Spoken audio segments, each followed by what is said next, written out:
الحمد للہ رب العالمین والصلاة والسلام علی سید الانبیاء والمرسلین.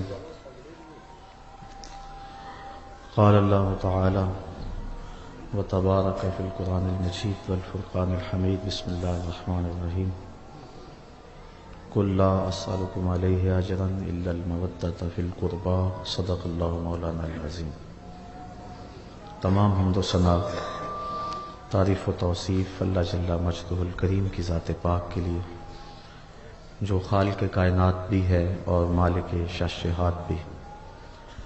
اللہ جل وعلا کی حمد و ثنا کے بعد حضور نبی اکرم شفیع امم رسول محتشم نبی مکرم صلی اللہ علیہ وآلہ وسلم کے حضور ناز میں اپنی عقیدتوں، ارادتوں اور محبتوں کا خراج پیش کرنے کے بعد واجب الاحترام معزز محترم سامعین، خواتین و حضرات، السلام علیکم ورحمۃ اللہ وبرکاتہ. پچھلے سال مناسے کربلا تک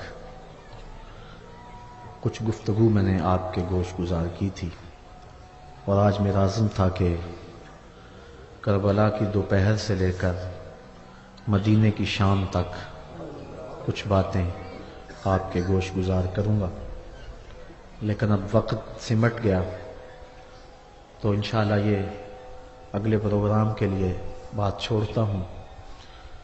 چونکہ سورج درد غروب سے زرد ہو رہا ہے اور نماز عصر بالکل قریب ہے، اور ہم میں سے بہت سارے لوگوں نے روزہ رکھا ہوا ہے، تو جو پروگرام تھا وہ نماز عصر تک ہی ختم ہونا تھا. تو انشاءاللہ اسی وقت پہ جو 5-10 منٹ میرے پاس ہیں، میں حضرت امام حسین رضی اللہ تعالی عنہ کے پیغام کے حوالے سے کچھ باتیں آپ کے گوش گزار کروں گا. کل کا جمعۃ المبارک انشاءاللہ ہم دوبارہ اسی جگہ پہ پڑھیں گے، تو جو آج عنوان رہ گیا کل تفصیل سے انشاءاللہ کل میں آپ کے گوش گزار کروں گا. اللہ تعالی ہمیں حق کی راہوں کا مسافر بنائے اور اسوہ حسین ابن علی پہ عمل کی توفیق عطا فرمائے. حضرت امام حسین رضی اللہ تعالی عنہ وہ در یکتا ہے کہ صدف کائنات کے اندر وہ نگینہ صرف ایک ہی ہے. لوگوں نے خدا ہونے کے دعوے کیے، نبی ہونے کے دعوے کیے، مہدی ہونے کے دعوے کیے، لیکن آج تک کسی نے حسین ہونے کا دعویٰ نہیں کیا. کوئی گھر لٹائے تو حسین بنے، تیروں پہ تیر کھائے تو پھر حسین ہونے کی بات کرے. اپنے 6 ماہ کے بچے کو اپنے ہاتھوں پہ لے جا کر کے اور اس کے حلق میں پیوست ہوتا ہوا تیر نکال کر بھی اللہ کا شکر بجا لائے اور صبر کے دامن کو نہ چھوڑے. کوئی ایسا حوصلہ رکھے تو حسین ہونے کا دعویٰ کرے. دنیا پر حسین ایک ہی ہے، اور جبر کے خلاف جس انداز سے حضرت امام حسین رضی اللہ تعالی عنہ نے عظیمت کی وہ داستان رقم کی، قیامت تک کے لیے ایک نمونہ چھوڑ گئے. آپ کو سب پتا تھا کہ میرے ساتھ آگے کیا ہونے والا ہے. مقام بیضا پہ حضرت امام حمام کا جو خطبہ ہے وہ ہمارے سامنے ہے. آپ نے فرمایا مجھے پتا ہے کہ میرے ساتھ کیا سلوک ہوگا. جب لوگوں نے مشورہ بھی دیا کہ اتنا بڑا لشکر جرار آپ کے مقابلے میں آنا چاہ رہا ہے، کوفے والوں کے دل بدل گئے ہیں، ان کی تلواریں یزید کے ساتھ ہیں، وہ آپ کا کبھی بھی ساتھ نہیں دیں گے.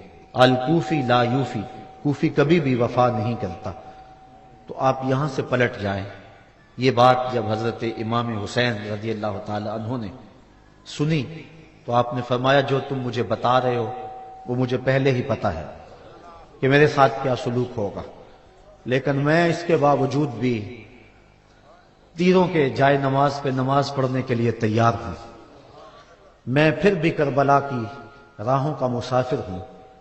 جب 72 افراد 22,000 کے لشکر کا راستہ نہیں روک سکتے، اور مجھے پتا ہے میں اپنے بچوں کے سامنے شہید کر دیا جاؤں گا، لیکن اس کے باوجود میں شہادت گاہ الفت کے اندر قدم کیوں اٹھاتا چلا جا رہا ہوں.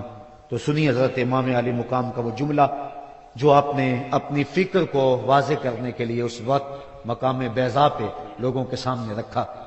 فرمایا میں سب کچھ جانتا ہوں لیکن اس کے باوجود میں آگے بڑھ رہا ہوں اس لیے کہ وَلَكُمْ فِيَّ أُسْوَةٌ، تاکہ قیامت تک باطل کے ساتھ ٹکرانے کی زمانے کے پاس کوئی مثال تو موجود ہو. قیامت تک جبر کے خلاف کھڑے ہونے کا کوئی نمونہ تو لوگوں کے پاس ہو. وَلَكُمْ فِيَّ أُسْوَةٌ، میں نمونہ بننا چاہتا ہوں. اور قیامت تک جبر کے خلاف جو لوگ میدان عمل میں آئیں گے تو وہ اپنی قلت و کثرت کو دیکھ کر پیچھے قدم نہیں ہٹائیں گے. ان کے سامنے میرا نمونہ ہوگا اور میری زندگی ہوگی اور وہ جبر کے سینے کو چیرتے ہوئے آگے بڑھتے چلے جائیں گے. جب برطانوی سامراج کے خلاف بر صغیر پاک و ہند کے لوگوں نے علم بغاوت بلند کیا تو قائد اعظم کے پرچم میں اور ان کی صدائے دل نواز کی لے میں مسلمان تو بڑھتے چلے جا رہے تھے. پاکستان کا مطلب کیا؟ لا الہ الا اللہ کے نغمے تو ان کے لبوں پر تھے ہی، لیکن مہاتما گاندھی نے اپنی قوم کو جمع کر کے کہا کہ تم کہو گے کہ یہ دانش مندی نہیں ہے کہ اتنے بڑے سامراج سے ٹکر لینا جس کی سلطنت میں سورج طلوع بھی ہوتا ہے اور غروب بھی ہوتا ہے، تو یہ کہیں کی دانش مندی نہیں ہے، یہ پتھر سے ٹکر مارنے والی بات ہے اور یہ دیوار سے سر پھوڑنے والی کہانی ہے. لیکن اس کے باوجود میں برطانوی سامراج کو للکارنے کے لیے نکلا ہوں اور تم میرے ساتھ ہم نوا بن جاؤ. میں اس کے باوجود کہ طاقت نہیں رکھتا اور اتنی بڑی حکومت اور اتنی بڑی طاقت کے ساتھ ٹکرانا منطقی لحاظ سے کوئی لوگ سمجھتے ہیں دانش مندی نہیں، لیکن کہا میرے سامنے حسین ابن علی کا کردار موجود ہے. جبر کے خلاف قیامت تک جتنے بھی لوگ برسر میدان آتے رہیں گے سب کا قائد حسین ابن علی ہوگا. وہ قافلے حریت کے جہاں بھی میدان عمل میں ہوں گے ان کے ہاتھ میں پرچم حسینی پرچم ہوگا.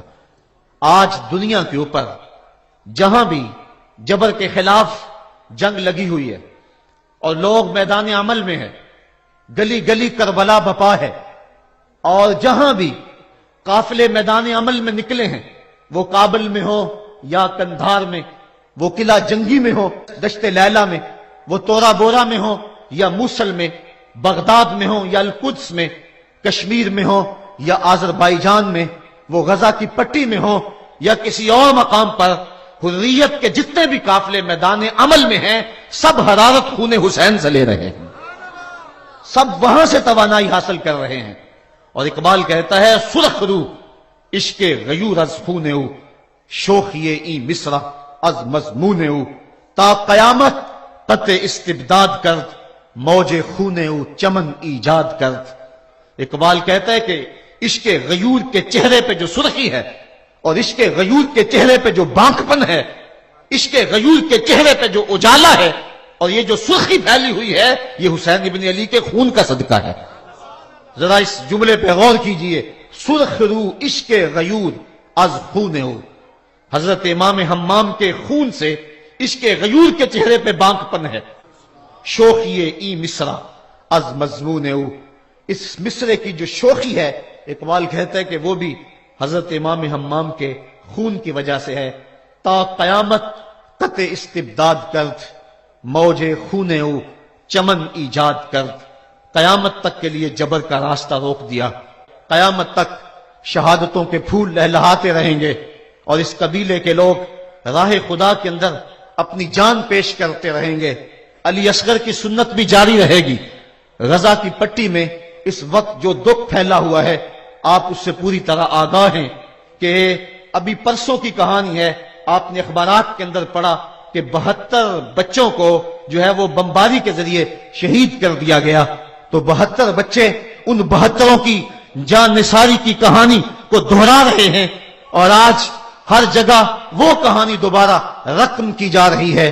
حسین ابن علی نے جس چیز کی تڑا ڈالی تھی، جس کی بنیاد ڈالی تھی اور جس راستے کے مسافر ہوئے تھے وہ سفر جاری ہے اور قیامت تک جاری رہے گا تاں کہ حضرت امام مہدی جلوہ فراز ہوں گے اور آپ جلوہ فراز ہو کر کے پھر جبر کے خلاف آخری مارکہ لڑیں گے اور ظلم ہمیشہ کے لیے نیست و نابود ہو جائے گا اور اسلام کا پرچم سر بلند اور سرفراز ہو جائے گا. تو قیامت تک حضرت امام حسین رضی اللہ تعالیٰ عنہ نے اپنی سنت کو بطور نمونہ چھوڑا اور فرمایا وَلَكُمْ فِيَّ أُسْوَةٌ، میں اس لیے خود کربلا کے ریگزار کے اندر ایک انوکھی داستان رقم کرنے جا رہا ہوں تاکہ قیامت تک لوگوں کے لیے میری زندگی ایک نمونے کے طور پہ موجود رہیں اور جبر کے خلاف لوگ ٹکرانے کا حوصلہ رکھیں۔ حضرت امام حسین رضی اللہ تعالی عنہ نے کربلا کی اس دوپہر کے اندر جو عظیمت کی داستان رقم کی اور جس طرح جبر کے سامنے پوری قوت سے سینہ تان کے کھڑے ہو گئے، 22,000 افراد کے سامنے تنہا شخص کا ڈٹ جانا یہ کوئی تماشا نہیں ہے۔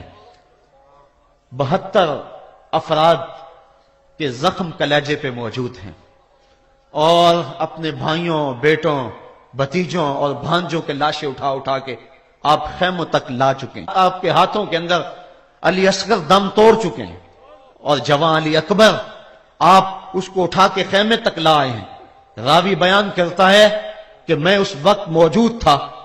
وہ ابن راشد لکھتا ہے کہ جب حضرت امام علی مقام رضی اللہ تعالیٰ عنہ کو ایک نوجوان نے پکارا اور کہا کہ مجھے تھامیے اور مجھے پیاس شدت سے تڑپا رہی ہے، تو آپ جب دوڑتے آئے اور گرد و غبار میں ایک جوان کو آپ نے اٹھایا اور اپنے سینے سے اس کے سینے کو جوڑا، تو کہتے جب خیموں کی طرف امام جا رہے تھے، کہتا میں نے اپنی آنکھوں سے دیکھا کہ اس جوان کے جو پاؤں ہیں وہ کربلا کی ریت کے اندر گھسیٹتے جا رہے تھے اور مقتل سے لے کر خیموں تک ایک لکیر بنتی چلی جا رہی تھی، لیکن میں نے حسین ابن علی کے انداز کے اندر جو ہے وہ تم تراک دیکھا اور وہ بھانکپن دیکھا کہ اس موقع کے اوپر بڑے بڑے بھی دم توڑ جائیں۔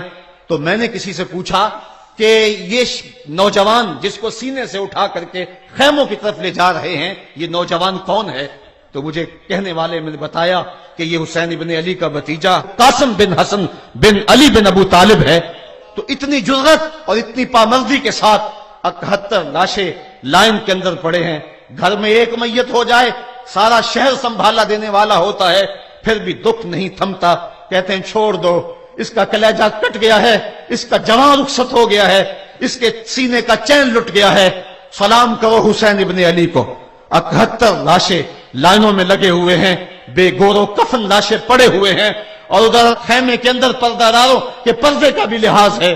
لیکن پھر جب گھوڑے کی زین کو کس کے میدان کربلا میں نبی کا نواسا نکلا، جب 3 دن کا پیاسا کربلا کے ریگزار کے اندر میدان کربلا کے اندر ذوالفقار تلوار لہراتا ہوا آیا، شبیہ رسول کریم کی تصویر جب میدان کربلا میں حضرت امام حسین تلوار کو لہراتے ہوئے آئے تو آواز آ رہی تھی یہ کون ذی وقار ہے، یہ کون شاہ سوار ہے، لباس ہے پھٹا ہوا، لخت لخت کٹا ہوا، تمام جسم نازنی چھدا ہوا کٹا ہوا، پھر بھی ہے ڈٹا ہوا، یہ نبی کا نور عین ہے، یہ بال یقین حسین ہے۔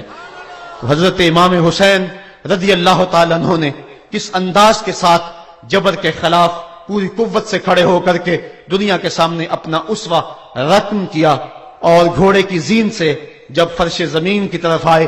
زمانہ جانتا ہے کہ جب آپ کا سر سجدے میں تھا کہ اس وقت سنان بن انس نے آپ کے سر کو کاٹا، یا خولی بن یزید نے کاٹا، یا شمر نے کاٹا، اختلافات ہے روایات کے اندر، لیکن حضرت امام حسین رضی اللہ تعالی عنہ کا آخری وقت سر جو تھا وہ سجدے میں تھا، اور سجدے کی حالت کے اندر دست قاتل نے سر حسین کو تن حسین سے الگ کیا۔ یہ دنیا کے سامنے حضرت امام نے اپنا اسوہ رکھا کہ یہی تو پیغام میں دینے آیا ہوں، یہی تو جو ہے وہ تحریر میں نے کربلا کی ریت پر اپنے خون سے رقم کرنی تھی کہ یہ سر کٹ سکتا ہے لیکن جھکے گا تو صرف اپنے مالک کی چوکٹ پہ جھکے گا، یزید کے سامنے یہ سر جھک نہیں سکتا ہے۔ تو حضرت امام حمام رضی اللہ تعالیٰ عنہ نے کربلا کے تپتے ہوئے ریگزار میں جب 72-73 لاشیں خیموں کے سامنے پڑے تھے اور اتنے زخم کلیجے پہ تھے، راوی کہتا ہے کہ جب آپ کی قمیض اتاری گئی تو 113 سوراخ اس میں تیروں کے تھے، 33 زخم نیزوں کے تھے، 34 گھاؤ تلواروں کے تھے، اتنے زخم جسم کے اندر اور جسم چور ہے زخموں سے۔ لیکن حضرت امام حسین نے جب پیشانی سجدے میں رکھی تو آخری لفظ یہ تھے اللہم رضن بقضائک وصبرن علی بلائک تسلیما لامرک سبحان ربی الاعلی۔ مالک تیری تقدیر پہ راضی ہو گیا ہوں، مالک زخم سے پہ بھی میں مسکرا رہا ہوں، مالک تیری طرف سے جو دکھ آئے میں نے ان کو قبول کیا. جے سونا میرے دکھ وچ راضی تے میں سکھ نو چلے ڈاواں. مالک میں سب کچھ قبول کیا, حسین تیری رضا پہ راضی ہے. میرے مالک تو بھی بتا, تو بھی حسین پہ راضی ہوا ہے کہ نہیں ہوا ہے؟ آواز آ رہی تھی اس پیاسے پر علی شیر خدا کو ناز ہے, اس نواسے پر محمد مصطفیٰ کو ناز ہے. اوروں نے بھی سجدہ کیا پر اس کا عجب انداز ہے, اس نے وہ سجدہ کیا جس پر خدا کو ناز ہے. اے حسین ابن علی تم پر سلام, نازش آل نبی تم پر سلام. آج لہجہ بھی دم توڑ رہا ہے اور سورج بھی درد غروب سے زرد ہو رہا ہے. وقت کے دامن میں گنجائش نہیں کہ میں اس مضمون کو چھیڑوں. آؤ ہم سلام کرتے ہیں. یہ سورج سامنے چمک رہا ہے. میں یہاں بیٹھا سوچ رہا تھا کہ ہم نے تو نہیں دیکھا, اے سورج دوپہر کا وہ منظر تم نے تو دیکھا تھا جب کربلا میں حسین کا سر کٹا تھا, جب گھر لٹا تھا, جب خیموں کو آگ لگی تھی, جب سکینہ رو رہی تھی, اور جب گھوڑا خالی پلٹا تھا اور سکینہ پوچھتی تھی گھوڑے تو خالی آ گیا ہے, حسین کہاں چھوڑ آیا ہے. آج یہ سورج یہ چمک چمک کے وہ ہمیں کہانی سنا رہا ہے اور ہمیں پیغام دے رہا ہے کہ نبی کے نام پہ حسین نے تو سر کٹا دیا. آج تم کہتے ہو دین پہ چلنا بڑا مشکل ہے. تم شور ڈال رہے ہو جن کے لیے مسجدوں میں قالین بچھے ہوئے ہیں, گرم پانی دستیاب ہے اور ان کے لیے مسجدوں میں آسائشیں موجود ہیں, اور پھر بھی وہ کہتے ہیں دین پہ چلنا بڑا مشکل ہے. ذرا دیکھو حسین ابن علی کو سجدے میں سر رکھ کے, پیشانی رب کے حضور رکھ کے حسین ابن علی کہہ رہے ہیں مالک میں سر کٹا کے بھی تیرے حضور حاضر ہوں اور تجھ پہ راضی ہوں, تو بھی بتا کہ تو بھی حسین پہ راضی ہے یا نہیں ہے. اے حسین ابن علی تم پر سلام, نازش آل نبی تم پر سلام, تم پہ لاکھوں رحمتیں لاکھوں سلام. اے شہیدان محبت کے امام, لالا گوں لالا بدن لالا چمن, اے چمن اندر چمن اندر چمن, زندگی ہی زندگی تیری حیات, اے حیات اندر حیات, افتخار ملت بیضا ہے تو, رب کعبہ کی قسم یکتا ہے تو. فخر کا دل میں دریچہ باز کرنا چاہیے, جن کا تو آقا ہے ان کو ناز کرنا چاہیے. آج ہم ناز کرتے ہیں حسین ابن علی پہ. ہم آ حسین والے نہیں ہیں, ہم واہ حسین والے ہیں. واہ حسین تیری عظمت کو سلام.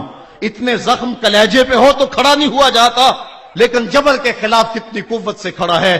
حسین ابن علی نے اپنا نمونہ لوگوں کے سامنے رکھنا تھا. تو اقبال کہتا ہے سرخ رو عشق غیور از خون او, شوخی این مصرع از مضمون او. یزید مٹ گیا, یزید کا نام مٹ گیا, اس کا تشخص مٹ گیا. حسین کل بھی زندہ تھا, حسین آج بھی زندہ ہے. مرتا تو وہ ہے جس کی فکر مر جائے, مرتا تو وہ ہے جس کا نسب العین مر جائے, مرتا تو وہ ہے جس کا مشن ختم ہو جائے. حسین کا نسب العین زندہ, حسین کی فکر زندہ, حسین کا مشن زندہ, حسین زندہ, حسین کا نانا بھی زندہ. آج بھی ہزاروں کروڑوں اربوں انسان حسین کا نام لے کے جی رہے ہیں. میں کہتا ہوں اگر کوئی یزید کا نام بھی لیتا ہے تو وہ سر جھکا کے دیتا ہے. کیسا تمہارا لیڈر ہے جس کا نام لیتے ہوئے بھی تمہیں شرم آتی ہے؟ نام لینے سے پہلے سر جھکاتے ہو, نام لیتے ہوئے پسینہ پسینہ ہوتے ہو, نام لینے کے بعد منہ چھپا لیتے ہو. تمہیں اپنے قائد اور اپنے لیڈر کا نام لیتے بھی شرم آتی ہے, اور جب ہمارے لبوں پہ نام حسین آتا ہے ہمارا قد اونچا ہو جاتا ہے, ہمارا سر فخر سے بلند ہو جاتا ہے. فخر کا دل میں دریچہ باز کرنا چاہیے, جن کا تو آقا ہے ان کو ناز کرنا چاہیے. تو حسین ابن علی نے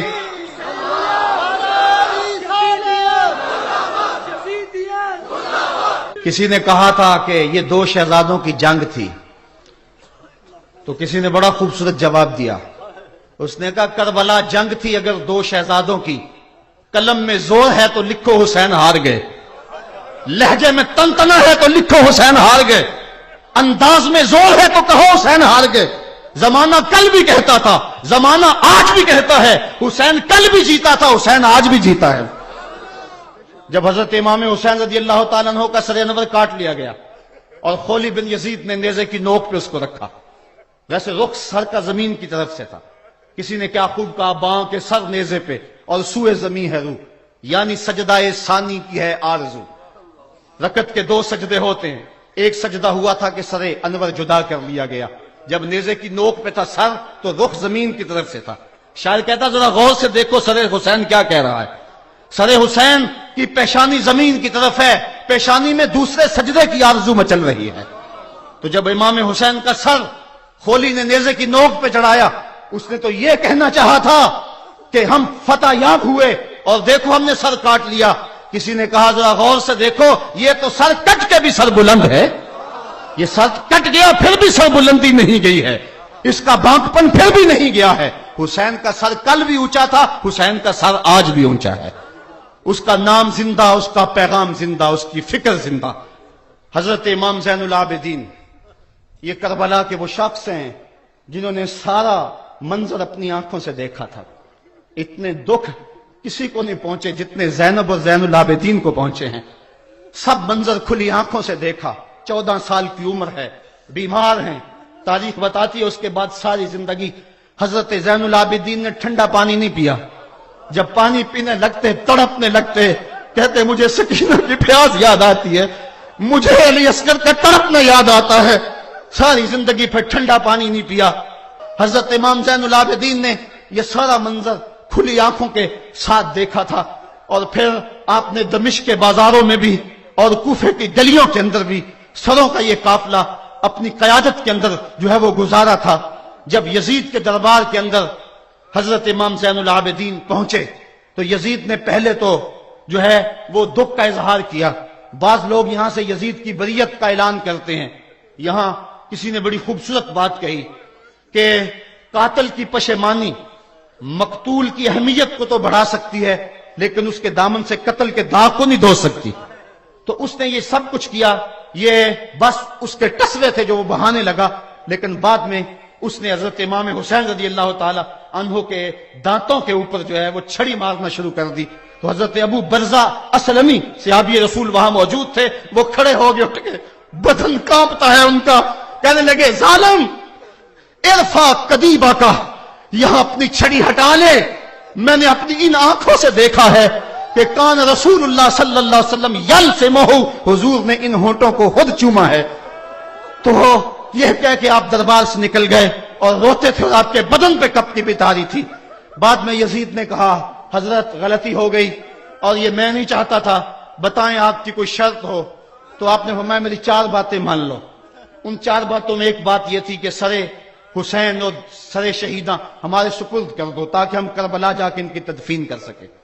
دوسری یہ تھا کہ ہمیں مدینہ حفاظت سے پہنچا دو۔ تیسری شرط یہ تھی کہ مجھے جو ہے وہ جمعے کا خطبہ دینے کی اجازت دو آج دمشق جامع مسجد کے اندر۔ چوتھی بات آپ نے یہ فرمائی کہ قاتلان حسین جو ہے وہ میرے سپرد کرو۔ اس نے کہا ہاں کون ہے قاتل حسین کا؟ لوگوں نے کہا خولی ہے۔ خولی نے کہا میں نے قتل نہیں کیا، یہ سنان بن انس نخی نے کیا ہے۔ سنان بن انس نخی کو کہا ہاں تو بتا، کہنے لگا میں قتل کیوں کرنا تھا، یہ تو شمر ذل جوشن نے کیا ہے۔ شمر ذل جوشن کو کہا تو بتا، کہنے لگا میں نے قتل نہیں کیا، میرا کون سا حسین نے کچھ بگاڑا تھا، قتل اس نے کیا ہے جس کی حکومت کو خطرہ تھا۔ تو یہ ہے وہ ہے قاتل حسین کا۔ اب یزید کہنے لگا تمہاری یہ شرط تو میں پوری نہیں کر سکتا، یہ بات تو پوری نہیں کر سکتا، اب خطبہ دے لو۔ اب حضرت امام زین العابدین خطبہ دینے کے لیے کھڑے ہوئے۔ خطابت تو اس گھر کی لونڈی ہے، جب یہ بولتے ہیں تو حکمت کے موتی دولتے ہیں۔ جو ہی امام زین العابدین کھڑے ہوئے، 14 سال عمر ہے اور دمشق کی جامع مسجد ہے، یزید بھی بیٹھا تھا، یعنی سلطنت بھی تھے، عوام کا بھی ہجوم تھا۔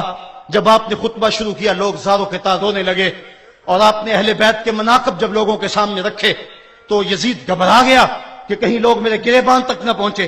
اس نے مؤذن کو اشارہ کیا جلدی جلدی اذان پڑھو۔ تو جب اس نے کہا اللہ اکبر اللہ اکبر، تو حضرت شہزادہ زین العابدین نے کہا کہ اس کے اندر کوئی شک نہیں کہ اللہ سب سے بڑا ہے۔ جب شہادتین کا کہا اشہد ان لا الہ الا اللہ، حضرت امام زین العابدین نے اس کے جواب کے اندر کہا ہاں ہاں اللہ کے علاوہ کوئی معبود نہیں ہے، اس کی گواہی ہم نے خون سے دی ہے، ہم نے اپنے لہو سے دی ہے اس کی گواہی۔ اور پھر اس کے بعد جب اشہد ان محمد رسول اللہ پہ لفظ آئے تو حضرت امام زین العابدین نے کہا یزید دیکھ اب اذان کے اندر تیرے نانے کا نام ہے یا میرے نانے کا نام ہے؟ آج بھی منبر پہ میرے نانے کا نام ہے، تو یزید مر گیا، اس کا نام مر گیا، اس کا تشخص مر گیا۔ حسین کل بھی زندہ تھا، حسین آج بھی زندہ ہے، حسین کربلا کے تپتے ہوئے ریگزار میں بھی زندہ تھا، کوفے کے بازار میں بھی زندہ تھا، اور دمشق کی جامع مسجد میں بھی زندہ تھا، مدینے میں بھی زندہ، مکے میں بھی زندہ، کابل میں بھی زندہ، کندھار میں بھی زندہ، قلعہ جنگی میں بھی زندہ، تورا بورا میں بھی زندہ، موصل میں بھی زندہ، بغداد میں بھی زندہ، غزہ کی پٹی میں بھی زندہ، فلسطین میں بھی زندہ۔ آج حسین کی زندگی اور حسین کا باقپن دنیا کو بتا رہا ہے، بش کو بتا رہا ہے تیرے منہ پہ تماچا حسین مارے گا۔ زمانہ بتائے گا کہ حسین کل بھی زندہ تھا، حسین آج بھی زندہ ہے۔ حسین کی فکر لے کے اٹھو اور پوری دنیا پہ چھا جاؤ اور زمانے کو بتاؤ کہ ہم حسین ابن علی کے سپاہی ہیں۔ صرف محرم کے دن آنسو بہا لینے سے کچھ نہیں ہوگا۔ کیا صرف محرم حسین کا مہینہ ہے؟ نہیں، سب پورا سال حسین کا ہے، پوری زندگی حسین کی ہے، پورے زمانے حسین کے ہیں۔ یہ صرف عاشور کا دن یا عاشور کی شب ہی حسین کی نہیں، سارے زمانے حسین کے ہیں۔ کل بھی حسین کا تھا، آج بھی حسین کا ہے، کل بھی حسین کا ہوگا۔ آؤ اٹھیں، قرآن کو لے کر کے حسین ابن علی نیزے کی نوک پر بھی چڑھ کے قرآن سنایا، اور آج ہم اسی قرآن کی دعوت کو لے کر کے اٹھیں اور حسین ابن علی کے پیغام کو گھر گھر پہنچائیں۔ الحمدللہ رب العالمین والصلاة والسلام علی سید الانبیاء والمرسلین۔ مالک اٹھے ہوئے ہاتھ، پھیلی ہوئی جوڑیاں رحمتوں سے بھر دے، بخت کی بہاریں دے دے، مقدر کی خزائیں رخصت کر۔ ہم جئیں تو تیرے لیے اور مریں تو تیرے دین کے لیے، زندگی کی آخری ہچکی تک تیرے رسول کے وفادار رہیں، ہر علت، ہر قلت، ہر ذلت سے رہائی دے دے، آمین، اپنے پاک نبی کے در کی گدائی دے۔ اے اللہ جئیں تو تیرے لیے، مریں تو تیرے دین کے لیے۔ اے اللہ یہ اٹھے ہوئے ہاتھ خالی نہ رہیں، اپنے کرم سے بھر دے۔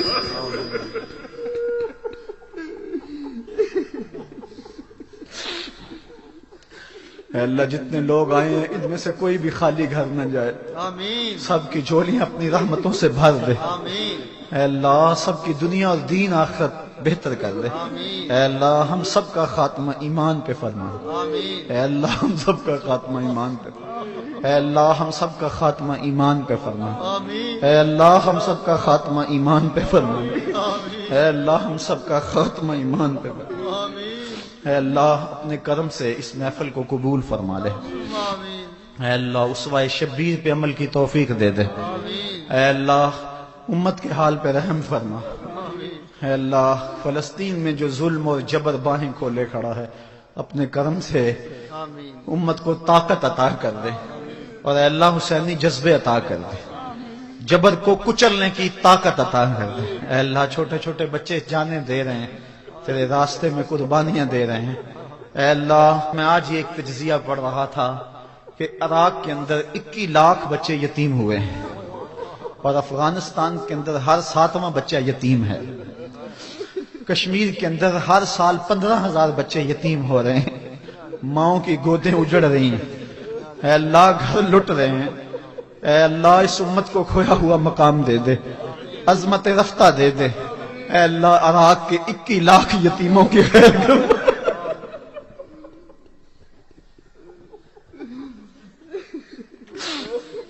اے اللہ اس امت کو کھویا ہوا مقام دے دے۔ تجھے واسطہ خون شہیداں کا، تجھے واسطہ حضرت امام حمام کا، اے اللہ تجھے واسطہ کربلا کے قاری کا، اے اللہ تجھے واسطہ عباس کے کٹے ہوئے بازوؤں کا، تجھے واسطہ اے اللہ تجھے واسطہ زینب کی پھٹی ہوئی چادر کا، تجھے واسطہ سکینہ کی آہوزاری کا، تجھے ہلکے اصغر سے نکلتے ہوئے خون کے فوارے کا صدقہ۔ اے اللہ امت کو کھویا ہوا مقام دے دے، بٹکے ہوئے آہو کو پھر سوئے حرم لے چل، اس شہر کے خوگر کو پھر وسعت صحرا دے۔ میں بلبل نالا ہوں اس اجڑے گلستان کا، تاثیر کا سائل ہوں محتاج کو داتا دے۔ اے اللہ جن لوگوں نے آج عصر کی نماز میں تیرے حضور سجدہ ریزی کی، انہیں پکا نمازی بنا دے۔ اے اللہ آج کے بعد ان کی کوئی نماز نہ چھوٹے۔ اے اللہ حسین کی خون میں رنگی ہوئی داڑھی کا صدقہ ہمارے چہرے پر سنت کا نور آ جائے۔ اے اللہ ہمارے چہرے پہ سنت کا نور آ جائے۔ اے اللہ ہمارے چہرے پہ سنت کا نور آ جائے۔ اے اللہ میرے وطن کی حفاظت فرما، میرے ملک کی حفاظت فرما، یہاں امن کے سویرے طلوع کر دے، دہشت گردی کے سلگتے الاؤ ٹھنڈے کر دے۔ اے اللہ خون شہیدہ کا صدقہ اپنا کرم فرما دے۔ اے اللہ اتنے لوگوں کی آمین کے ساتھ تیری بارگاہ میں دعا کو میرے بابا کے درجے پر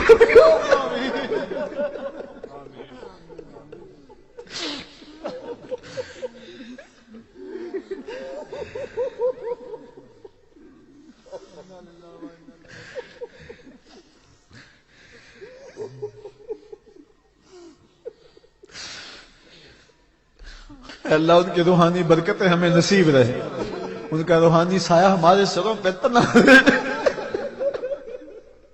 اے اللہ انہیں جو ہمیں درس دیا انہیں درس پہ عمل کی توفیق دے۔ اے اللہ انہوں نے جو مجھ سے عہد لیے تھے مجھے اس پہ پورا اترنے کی توفیق عطا کر دے۔ اے اللہ میرے پیر بھائیوں کی خیر فرمانا۔ اے اللہ میرے جو پیر بھائی فوت ہو گئے ان پہ کرم فرما، جو بیرون ملک ہے ان کو خیریت سے پلٹنا نصیب فرمانا۔ اے اللہ ادارت المصطفیٰ کے جملہ وابستگان اور درس قرآن کے جملہ وابستگان سب پہ کرم فرمانا۔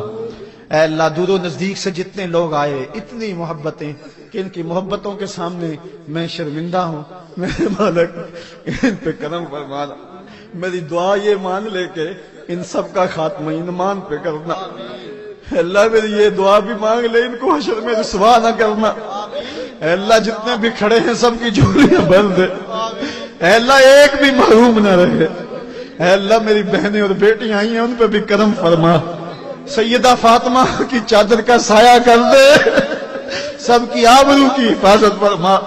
اے اللہ بچوں کو حضرت علی اصغر کے صدقے دین کی راہوں پہ چلنے کی توفیق دے۔